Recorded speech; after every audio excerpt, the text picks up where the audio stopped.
Hello दोस्तों, कैसे हैं आप सभी लोग। तो आपकी क्लास फिर से स्टार्ट करते हैं क्योंकि 2 दिन से कुछ इशू था, इसलिए इस कारण क्लास आपके नहीं हो पा रही थी। तो हमारा सिलेबस जो था कंटिन्यू चल रहा था, जिसमें हमने अपना कवर कर लिया था उदारवादी चढ़ा, जो 1900 सॉरी ये मिसप्रिंट, ये बेटा 1885, यहाँ लिख देता हूँ मैं 1905। ठीक, ये वाला हमारा पोर्शन आपका पूरा का पूरा कंप्लीट हो चुका है। तो आज से हम जो है उग्रवादी यानी कि गर्मपंथी नेता यानी कि क्रांतिकारी को पढ़ेंगे, जो 1906 से लेकर 1919 यानी कि जलियांवाला बाग तक जो कांड हुआ था वहाँ तक चलने वाला है। ठीक है, तो आज से हम इस चीज़ को कवर करेंगे। तो जिन बच्चों ने अभी तक पीछे की क्लासेस नहीं देखी हैं वो प्ले लिस्ट में से जाकर सारी क्लासेस बेटा देख सकते हैं। ठीक है, सारे सम्मेलन कांग्रेस के पहले के और कांग्रेस के सारे सम्मेलन हमने ले लिए हैं, जो कि इम्पोर्टेंट भी थे और काफ़ी इम्पोर्टेंट चीज़ें ली थी, ट्रिक के साथ भी ली थी कुछ चीज़ें हमने। तो फिलहाल आज जो है हम उग्रवादी से नेता से शुरू करते हैं, यानी कि गर्मपंथी नेता से। ठीक है, 61वां सम्मेलन आपका कंप्लीट हो गया था, तो आज जो है हम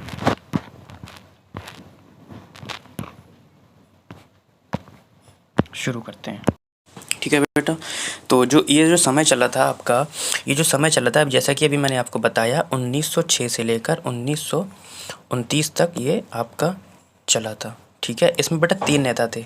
कौन कौन से थे? लाल, बाल और पाल। लाल से लाला लाजपत राय, बाल से बाल गंगाधर तिलक और पाल से बिपिन चंद्र पाल। ये सब इसमें 3 नेता थे जिनका रोल था। ठीक है, मैंने बताया भी था ये तीनों किस में अलग हुए थे, सॉरी गर्मपंथ नरमपंथ किस में अलग हुए थे, किस में मिल गए थे, ये मैंने आपको सम्मेलन में बता दिया है। ठीक है, आगे बढ़ते हैं हम। कुछ आलोचनाएं हम पढ़ेंगे सभी लोगों की।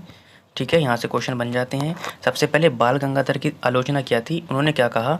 उन्होंने कहा कि उदारवादी नेताओं की नीतियों को तिलक ने राजनीतिक भिक्षावृत्ति कहा। ठीक है, और उन्होंने कहा कि उदारवादी नेताओं ने तिलक से कहा कि ये मेंढक की तरह वर्ष में एक बार टर्टर करके चले जाते हैं। ठीक है, दूसरी आलोचना पढ़ते हैं हम, जिसमें लाला लाजपत राय ने क्या कहा?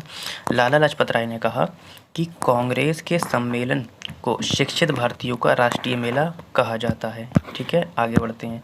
बिपिन चंद्र पाल ने क्या कहा है? बिपिन चंद्र पाल ने कहा है, आलोचना की है कि कांग्रेस को याचना संस्था कहा है। किसने? बिपिन चंद्र पाल ने कांग्रेस को याचना संस्था कहा। ये सब इनकी आलोचनाएं हैं। ठीक है, यहाँ से जितने भी क्वेश्चन बनेंगे आलोचनाएं से बस इतने ही बन सकते हैं, इसके सिवा नहीं बनेंगे। ठीक है, अश्वनी कुमार दत्त की आलोचना क्या थी? उन्होंने कहा कि कांग्रेस के सम्मेलन को 3 दिन का तमाशा कहा है। किसने? ऐसे पूछ लेगा कि कांग्रेस को सम्मेलन को 3 दिन का तमाशा कहा है, किसने कहा है या किसने आलोचना की है? तो अश्वनी कुमार दत्त ऑप्शन में आपको मिल जाएगा। ठीक है, शुरू करते हैं हम बंगाल विभाजन। ठीक है, इंपॉर्टेंट है सेक्शन ये वाला, तो आप लोग क्लास को शेयर कर दीजिए, अच्छी लगी तो लाइक कर दीजिए।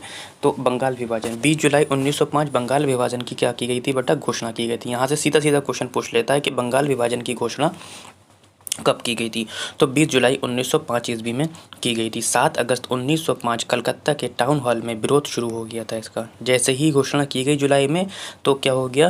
विरोध शुरू हो गया था आपका। ठीक है, याद रखेंगे सारे के पॉइंट। फिलहाल आपको PDF मिल जाएगी या आप लोग स्क्रीनशॉट लेते हुए चले। उसके बाद क्या है कि 1 सितंबर 1905 को ब्रिटिश सरकार ने कहा कि 16 अक्टूबर को बंगाल विभाजित हो जाएगा। किसने कहा? ब्रिटिश सरकार ने कहा। तो यहाँ से सीधे आपके क्वेश्चन मिलने वाले हैं बेटा आपके। नेक्स्ट पॉइंट आपका क्या है? नेक्स्ट पॉइंट ये है कि 16 अक्टूबर 1905 को बंगाल विभाजन क्या हो गया? प्रभावी हो गया। तो मैंने चारों के चारे पॉइंट ले लिए हैं जहाँ से एग्जामिनर आपसे क्वेश्चन पूछ सकता है। ठीक, उसके बाद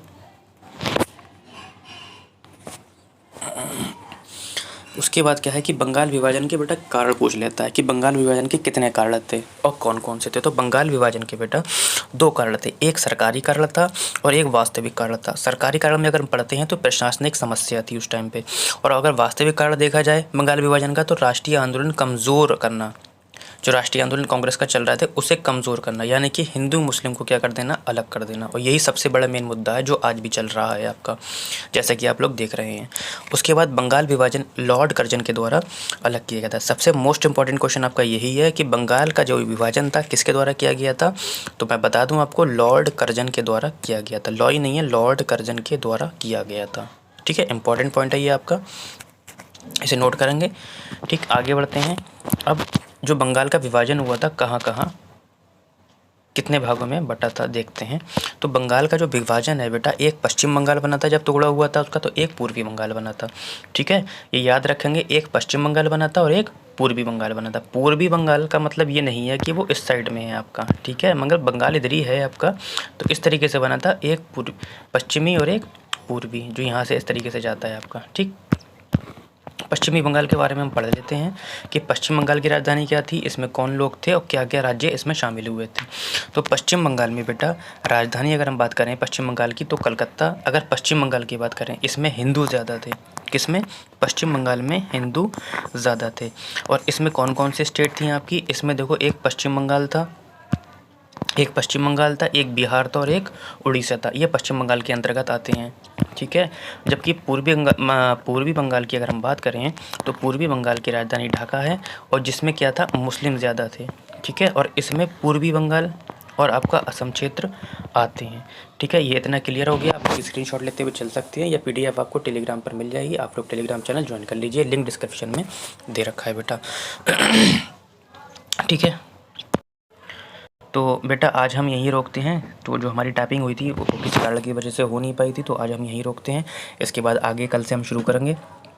और जिन बच्चों को अगर 1857 की क्रांति नहीं देखी है तो वो लोग प्लेलिस्ट में से जाकर देख लीजिए। और अगर किसी को एंशिएंट हिस्ट्री और एवरेज की ई बुक चाहिए तो वो टेलीग्राम पे से डाउनलोड कर सकते हैं। काफ़ी मटेरियल उसमें NCERT का भी डाल रखा है। ठीक है, तो आप लोग वहाँ से जाकर बेटा डाउनलोड कर सकते हैं।